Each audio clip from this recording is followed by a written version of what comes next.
Good afternoon, good evening, and good morning, wherever you may be. My name is Charles Nyabeze, and I'm the Vice President, Business Development and Commercialization with the Center for Excellence in Mining Innovation. Our organization is based out of Sudbury, Ontario, and we've got some locations around the country. But I'm very pleased today to be introducing you to our panelists. There are three companies that I'm going to introduce you to today. I'm going to introduce you to Plotlogic, Destiny Copper, and also Dundee Sustainable Technologies. So what I'm going to do is I'm going to ask all the panelists to briefly maybe do a 1-minute presentation of who they are. And then after that, we'll then get into the session where I'll ask each of you to make a 5 to 8 minute presentation on your company. We'll kind of go back to back on the presentations. And then following that will be our panel discussion. Okay, so maybe if I can just start off with Andrew. Andrew, please go ahead and introduce yourself. Yeah, hi, I'm Andrew Jobe. I'm the founder and CEO of Plotlogic. Okay, very well. Thank you for that, Andrew. Andrew, maybe just give us a one-liner. What does Plotlogic do? Hi, sure. Yeah, we essentially have a yield uplift platform. We go and scan all the rocks in a mine using our sensing system and AI layer, and then we use that to drive increased mine performance for copper or for gold, iron ore, basically any critical minerals, and deploy that in open cut and underground operations. Awesome. Okay, thank you for that. All right, let's move over to Destiny Copper. Greg and Ian, please go ahead. Hi, my name's Greg Hanna. I'm the co-founder and CEO of Destiny Copper. We founded it originally out of Brock University, which is quite a special place for us. So it's nice to be back on a conference such as this. It's a copper extraction technology that produces high purity copper using very limited energy. Okay, thank you for that. And I'm going to ask Ian to also introduce himself. Ian, please go ahead. Okay, I'm Ian Brindle. I'm Professor Emeritus at Brock University in the Chemistry Department, where I've spent most of my life teaching analytical chemistry, which is where innovation comes from in terms of looking for discrepancies in the literature that you can take advantage of in projects such as the one that we're involved with Destiny Copper. Okay, thank you very much for that, Ian. And last but not least, JP from Dundee Sustainable Technologies. Please go ahead, JP. Yes, hello everyone. My name is Jean-Philippe Mai. I'm the newly named President CEO of Dundee Sustainable Technologies. I am a geologist by trade from UQAM University in Montreal, and I've been in the mining business for close to 20 years now, and more specifically in applied metallurgy for the past 10 years with Dundee, where we have developed novel extraction processes. And I'll be happy to give you a brief 5 to 8 minute pitch on what our process do. So thank you everyone for joining today. Awesome, thank you very much, JP. Looking really forward to hearing from you. So again, just to the audience, I want to remind you that we've got three companies with us here today. We've got Plotlogic, and we've got Destiny Copper, and we also have Dundee Sustainable Technologies. So I'm going to swing right back over to Plotlogic and ask Andrew to give us a 8 minute overview of Plotlogic. And Andrew, please feel free to use any slides if you have any to share. Thank you. Go ahead, Andrew. Yeah, thank you. For today, I was not going to do a presentation of formal slide decks. I think in the context of the panel presentation around essentially bringing money to the table to make ideas a reality, it's probably worthwhile just giving an overview of my story and how I got to be here, and how funding for that idea has actually been instrumental in driving change that we're seeing being delivered in the industry. So essentially, a bit of a background about myself, and that sort of intertwines quite neatly with the business that we've created. I started in the mining industry back in the late 1990s and worked in the industry for a very long period of time, obviously, as a mining engineer. Then went on to be an executive, worked for a bunch of companies. Some of you familiar with the industry would know the names, so Glencore, Rio Tinto, Anglo American in particular. And essentially throughout that time, I've been challenged by many of the things that people in this panel and other parts of the LIAMforum have been challenged with is how do we actually make the industry infinitely more sustainable than it is now? How do we do more with less? How do we make sure that we're delivering the resources the world needs, but not screwing up the planet along the way? So it's been something that I've been looking at really deeply for a long period of time. 2016, I decided that I wanted to go and try and do something different. So I went off and did a PhD, enrolled in a PhD for a few years to dive into this idea in more detail.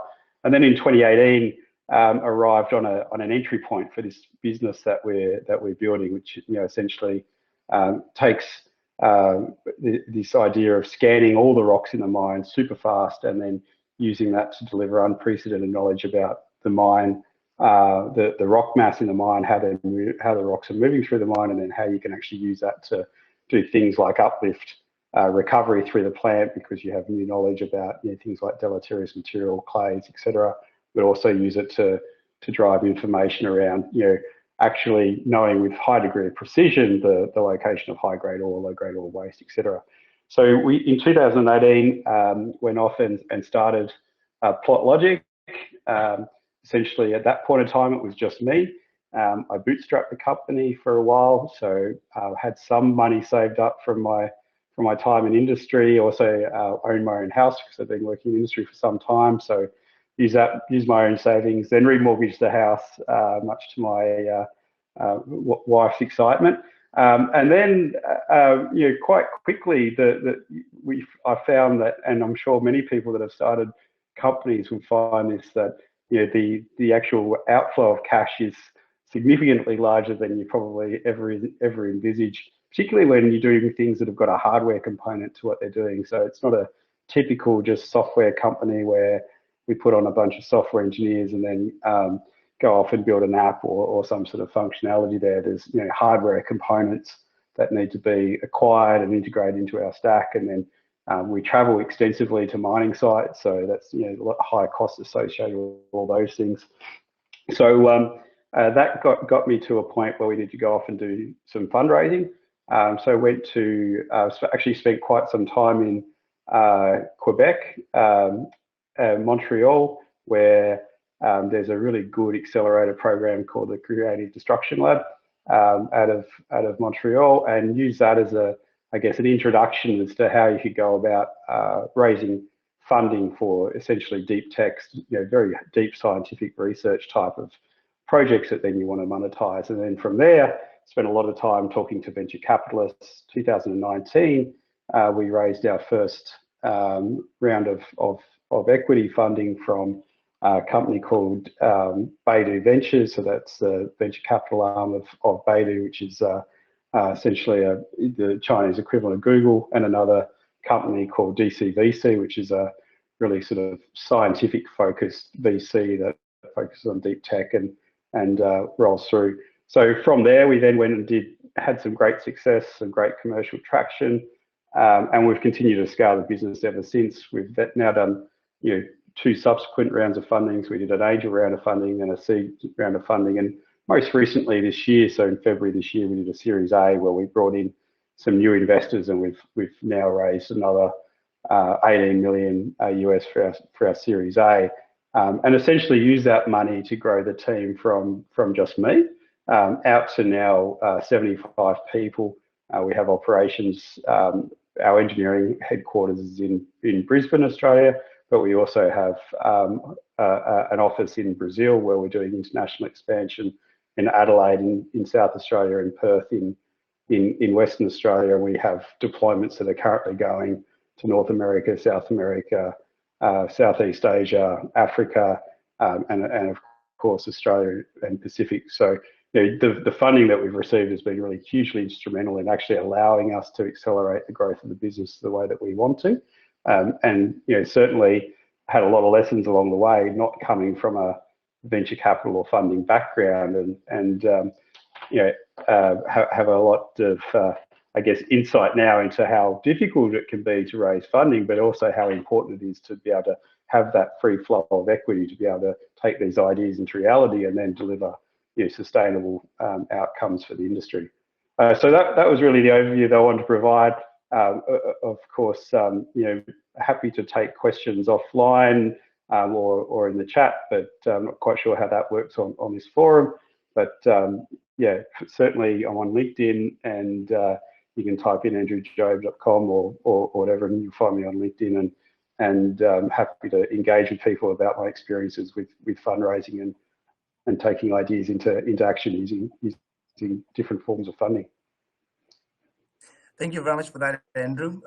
Really appreciate you giving us that overview, and also highlighting just the ups and downs that go along with the journey as an entrepreneur trying to make a technology work. So thank you for that. So Andrew, what we will do is after the other presenters have presented their piece, we are going to come back and do a bit of a Q&A, and hopefully we can get others to ask questions that we can see in the chat box, and I'll ask those questions. Okay, so let's move on over now to Destiny Copper. And I'm going to turn over the floor to Greg and Ian and allow you to give us an overview of what wonderful things you're doing at Destiny Copper. Go ahead, please. Well, thank you very much, Charles, and that was great, Andrew. I really enjoyed your story and what you've done there. So excellent. Yeah, similar story. So 7 years ago we moved from South Africa. I previously started a number of businesses in South Africa in real estate and an export business, and we had raised capital from some big funders such as Barclays Capital and Hanover Re in those businesses. But we started all over again when we moved to Canada, and it was the very early stage of a technology where we believed we could produce or extract copper with very limited energy. And so we set up our labs at Brock University, right where we're talking now, and that's where we met Professor Ian Brindle, and the relationship started a number of years back. And so he's helped us work right through the chemistry all the way along, and he'll talk to that. But maybe I could share a few slides of just some of what we do. So we started at Brock University, as we said, early research done there. And what we're really doing is taking rock, leaching it, and all the way into high purity copper. Not only do we do that, but we're doing it with tailings as well. So used mine tailings where there's copper in solution, that's perfect for us. What is the problem? It's a big messy problem. As the world makes its quantum shift to clean energy and electrification and the circular economy, ever increasing quantities of copper will be required. However, until now, there hasn't been an environmentally sound technology to produce the critical metal. There aren't nearly enough new copper mines being built, and tailings dam failures have catastrophic environmental impacts. So our small scalable solution, Destiny Copper, has spent 7 years developing the world's first clean tech copper extraction process that requires almost no energy to produce the high purity crystals in excess of 99%. Simplistically, we're trading chemistry for energy. The other way around, we're trading energy for chemistry. Greenhouse gases are drastically reduced when compared to the incumbent copper extraction technologies of both SXEW and smelting. This environmental benefit is further amplified when Destiny Copper technology is used to extract from old mine tailings. The balance is not going to work too well if you haven't got the visual, but it's talking a lot of the volume of copper that's required around the world. And I don't think that's even debatable. We all know copper is required in huge volumes. The CEO of Anglo American recently stated that 60 new copper mines of 5 billion in size will be required by 2040 just to meet the demand. Solar and wind, 12 times the amount of copper. Electric vehicles, 4 times the amount of copper when compared to ICE vehicles. So it's significant what's required. And that gives you a bit of background. I think I'm going to hand over to Ian now and let him talk a little bit into the chemistry. So again, thank you for coming to this presentation. I think it's a wonderful opportunity for a chemist to be among all of the engineers. We tend to be squirreled away in our labs and don't talk to other people. So this is really useful to describe to you basically the kind of thing that happens when you come across things in the literature that don't quite make sense, and then you try to make sense of them and discover something new, which is really where we're at. And this starts with the language that's used in the basically hydrometallurgy processes, where copper has been obtained by doing the reaction that a lot of kids do in high school.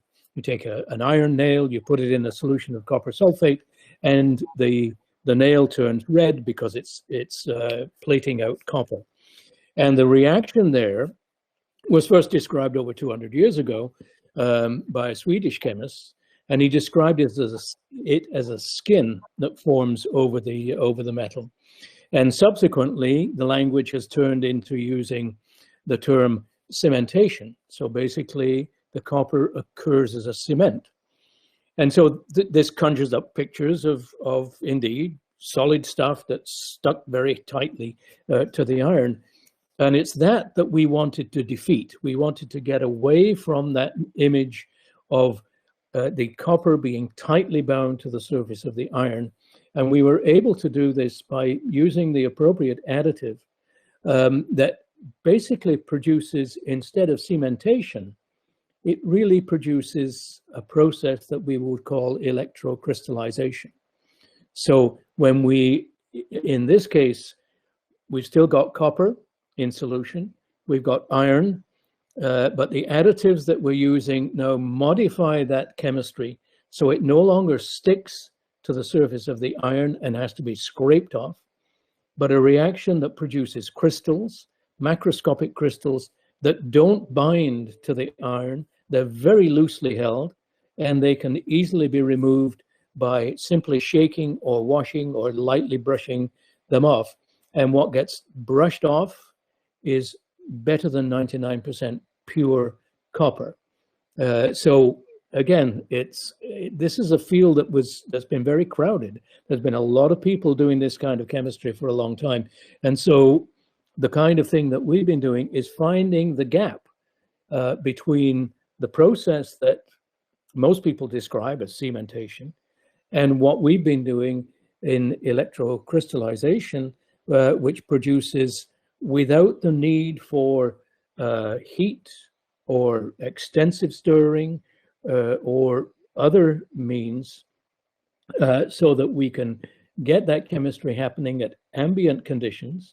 We don't have to heat things up.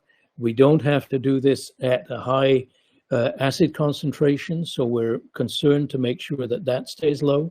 And the additive makes sure that the copper crystallizes out appropriately and gives us the product that we can basically filter off, bag, and sell. So hopefully that covers, in the time that we have available, everything that you need to know. It's all going to be patented eventually, and we're looking forward to that. Thank you very much, Greg and Ian, for sharing with us a cleaner technology, obviously, for copper extraction. And I think, the world is moving towards clean, and I think this is very timely that your technology is coming into the commercialization space now. I'm going to ask now JP to please provide us a bit of an overview of Dundee, and then we'll get into our session where we can do a bit of a Q&A.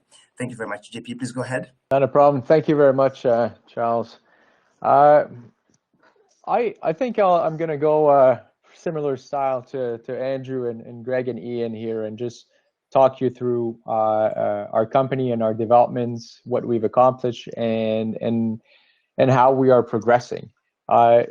Dundee Technologies has been really focused on the development and commercializations of novel metallurgical processes for the mining industry for the past 15 years and the past 10 years very actively, where we were fortunate to have had significant investment by our majority shareholder, Dundee Corporation, where we've leveraged that to where over $45 million have been invested so far in the development of the processes. A lot of this was used for the piloting as well as industrial demonstration plants, which we have currently have here and also have on site at specific operations. And also for the development of the IP, where we have a web of over 50 patents in close to 20 countries, really securing and narrowing the IP around our processes. The main challenge and drivers behind the development of our processes were really to address some of the challenges that the industry has been facing for years. So some of these challenges are really associated with environmental challenges with regards to the processes that are used for the metal extraction. An obvious one is the use of cyanide. Utilization of cyanide has been either banned or restricted in some of the jurisdictions, and contaminants. Contaminants such as arsenic are really a growing reality in operations today. So to really tackle these challenges, these were the drivers behind the development of our processes, which now we have two main processes which are developed and at the commercialization phase. We have our Clever process, which is a gold extraction process, which is completely cyanide free. We use sodium hypochlorite with a catalytic amount of sodium hypobromite to rapidly put gold into solution and operating within a fully closed loop circuit, where we use a membraneless electrolysis cell to fully recover all of our reagents.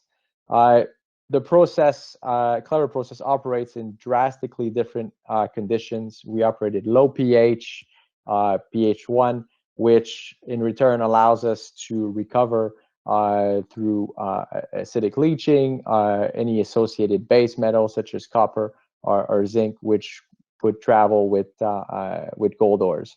So the process is very efficient in terms of contact time as well.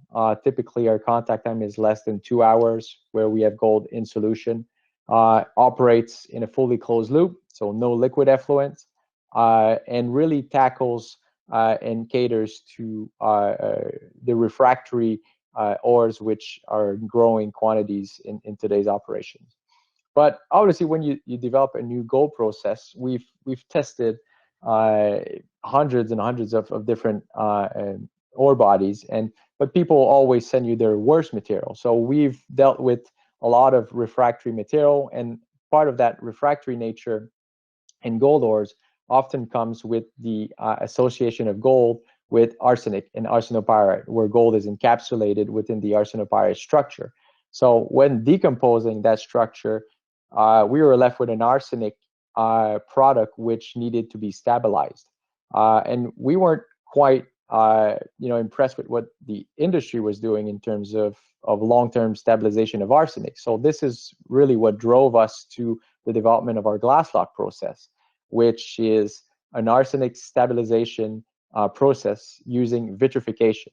So essentially is we form an intermediate compound which is stable at the melting temperature of glass, which allows us to incorporate high levels of arsenic within an amorphous silica matrix and glass matrix, which is very stable over extended period of time and very cost effective. So we're a fraction of the cost of competing or traditional process in terms of arsenic stabilization.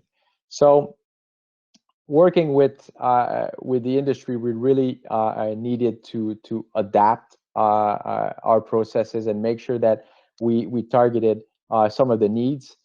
So right now we are working alongside mid-tier and major operators, where we have development projects for on-site implementation. We currently have an industrial demo plant here in Thetford Mines, Quebec, which has a nominal capacity of about 5,000 tons per year, for the treatment of gold ores for the extraction using our Clever process. We also have an industrial demo plant on-site copper smelter in Africa, which stabilizes arsenic coming from the smelter flue dust into a stable arsenic glass product.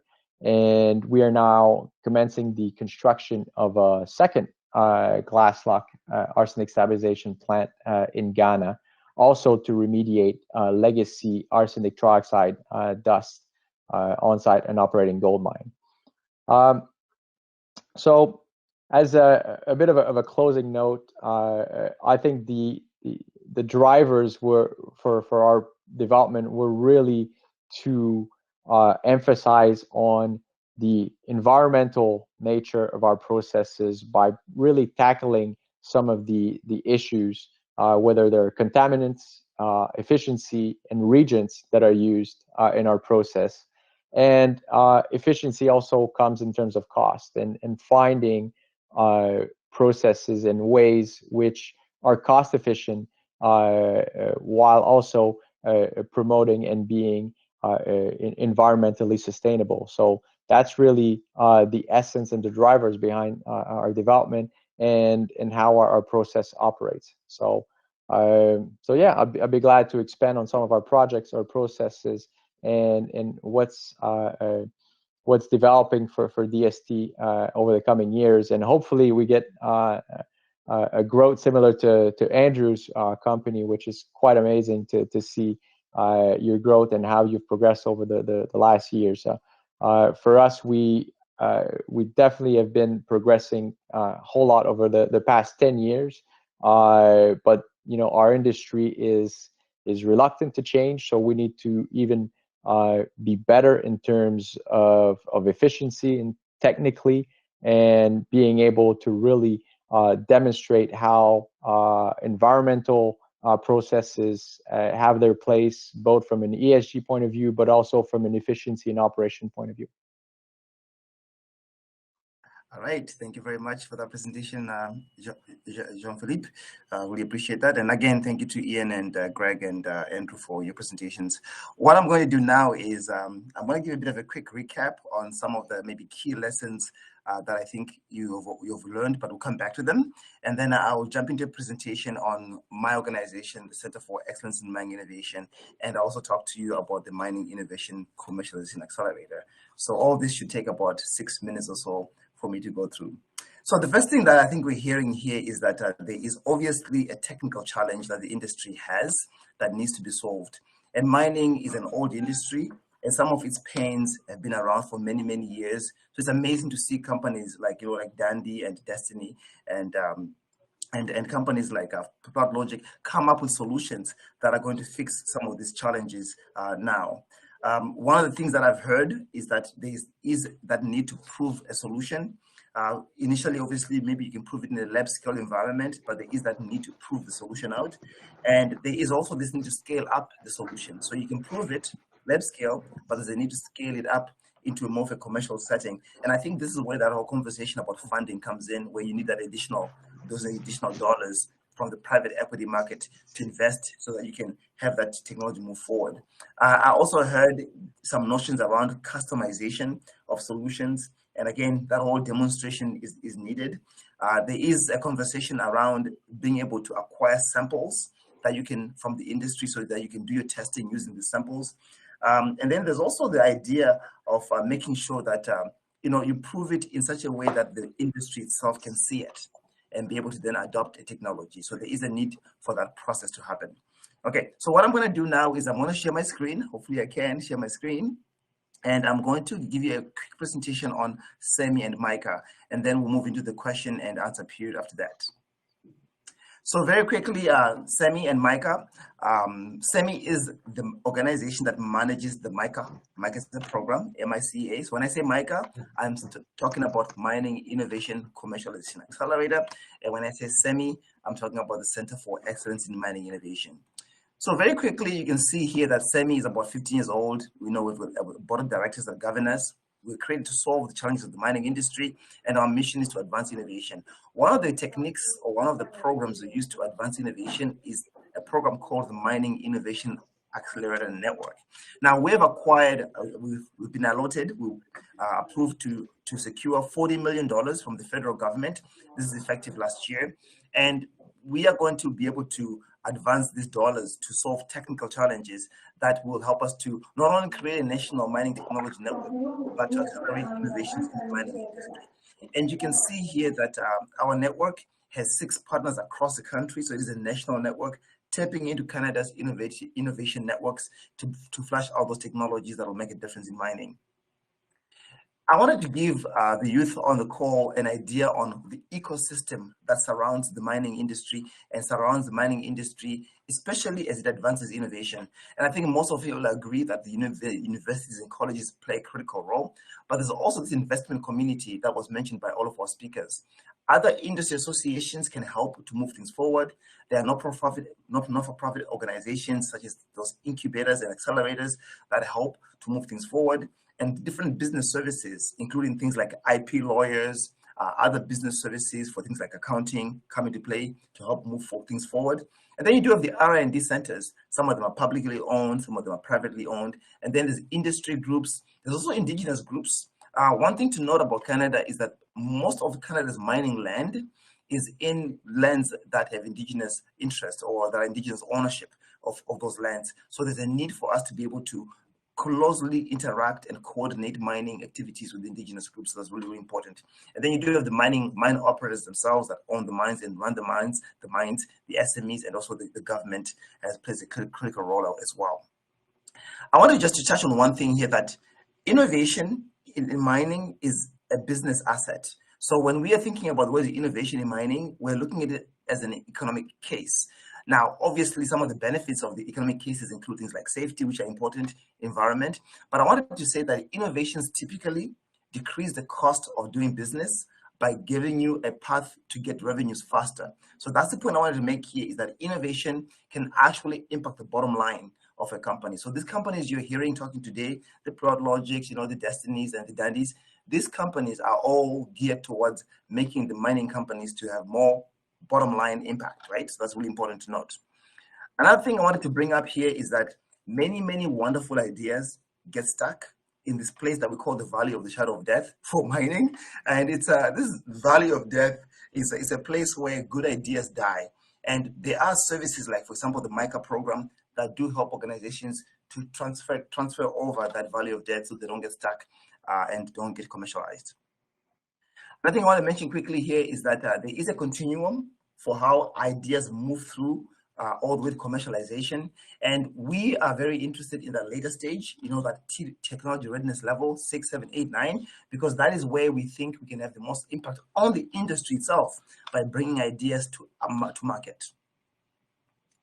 In terms of our services, very quickly, we like to look for new innovations, that's innovation scouting. We like to identify problems and challenges, that's challenge identification. We like to do the matchmaking of a challenge and a solution, so we do a little bit of that.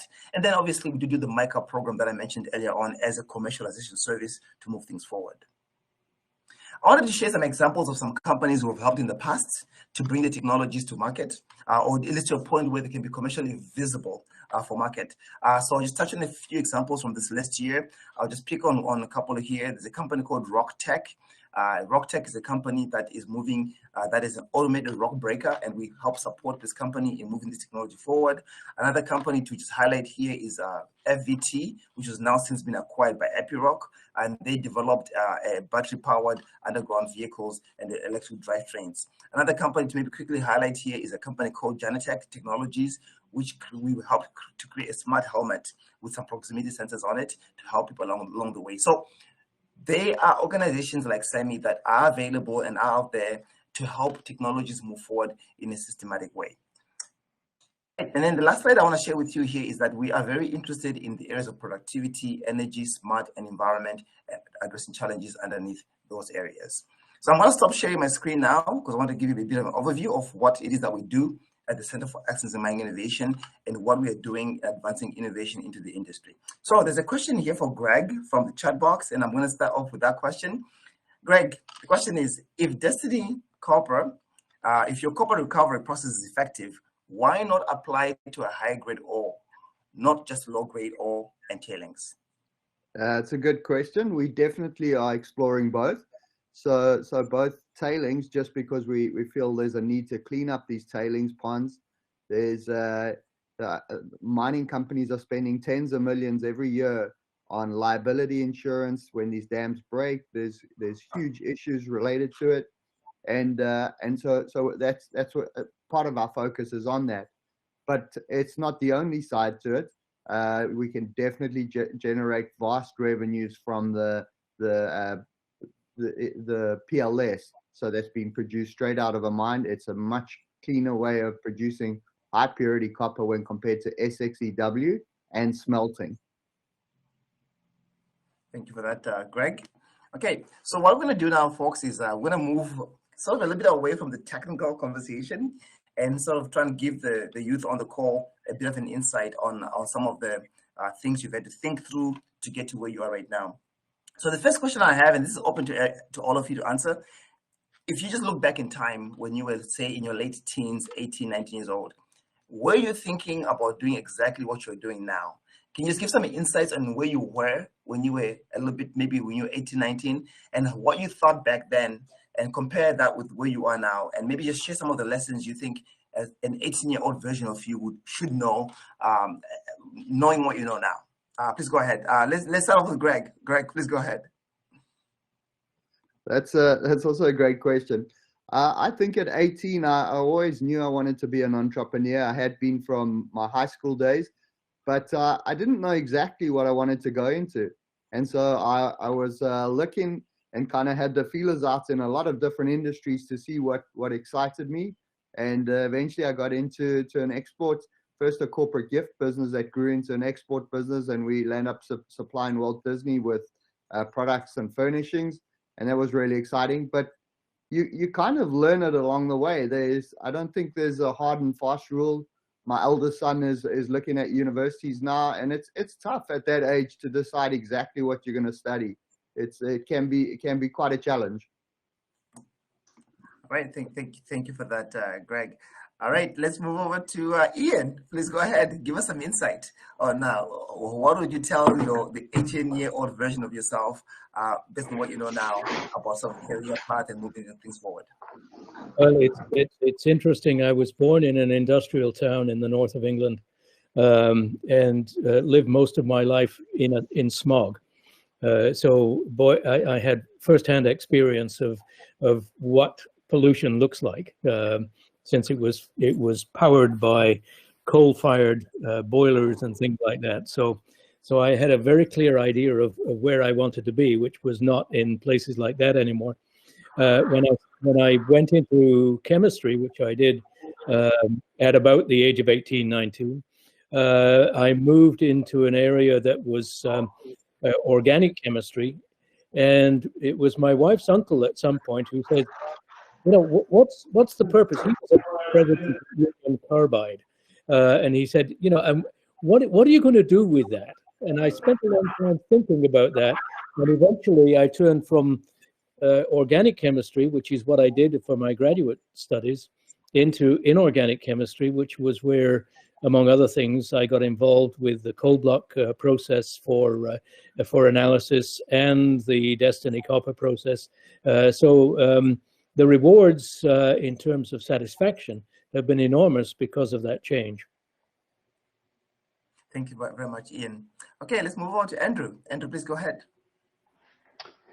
Yeah, so I ended up doing mining engineering when I finished high school. So I was 17 and went to, grew up in Hobart, which is a city in the southern end of Australia, and then moved to Sydney to go to university.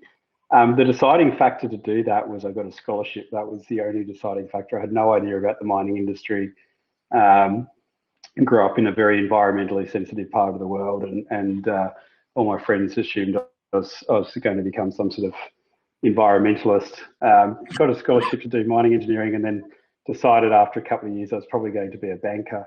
So ended up doing a master's degree in finance in my mid-20s, and then for a bunch of sort of accidental reasons, I ended up staying in the industry longer than I anticipated. So yeah, I can hardly put a claim to always having a grand ambition of being A, in the mining industry, or B, doing what I'm doing now. I guess it's, you know, even the business that we've created has been a slow burn from spending, you know, 20 years literally, you know, in all aspects of mining operations and seeing how we could really move the dial on it. So, you know, probably more of a missionary than an entrepreneur.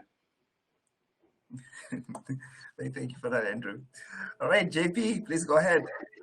Yes, I think, yeah, it is indeed a good question. And I think if I go back, you know, to my early 20s, I think what really was clear is that I was really attracted to the outdoors, to travels, earth sciences as a general interest. I really liked, you know, ocean science, and what really is the basis of earth sciences was the geology. So that's how I got enrolled in the geology program, and I think that served me very well in coupling some of my passions with, you know, being outdoors, working in environment, and traveling. Because as soon as I graduated, I actually moved to Australia without an idea in the world of what I would be doing. And the mining sector being such, you know, a large employer, of course it goes in cycle, but at the time I landed there, it really made sense for me to start working in the mining industry. And from that point on, things started where you end up on different projects in different parts of the world, whether it's in Asia, across Australia, and then that brought me back to closer to my home base of Quebec, but not for long, as I went back to South America, working on different precious metal projects there as well, and then back up north in Quebec. So mining, it's a very dynamic environment, community, and industry, one that you learn to appreciate for what it's done. And as you grow into the industry also, you know, I think, you know, more so my core values and where I felt that I could benefit or contribute to this industry became more and more clear as I progressed in my career, and now having the opportunity to work on specific processes, on specific projects, and really feeling that we can contribute in ways which are aligned with, I think, where our society and where our industry wants to go.